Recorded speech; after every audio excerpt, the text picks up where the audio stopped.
过来看到台中大甲分局向强出现一只杜丁，走入去警察分局边仔的水沟啊，拄啊好警备队副队长自细汉就是伫咧山内大汉，会晓狮仔爬楼、鸟鼠摇头，会晓爬树掠芳，佫会晓掠蛇，无两个啊，就赤手空拳掠杜丁。我们这速度很快呢。边准备啊！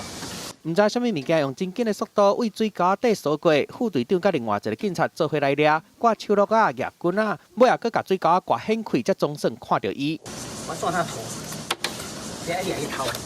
我今日头上架。原来是一只黑色的杜丁，警方讲这只杜丁唔知影安怎走来分局，有民众发现报案，拄好警备队副队长自细汉伫山区大汉，爬树啊、掠芳、掠蛇拢真有经验，掠黑色的杜丁当然嘛无问题。副队长一个出手就随甲这只黑色的杜丁掠回来。小的时候都把它当成是宠物在养，它没有攻击性，它也没有毒性，它只要有合法的来源证明，它都可以申请进口。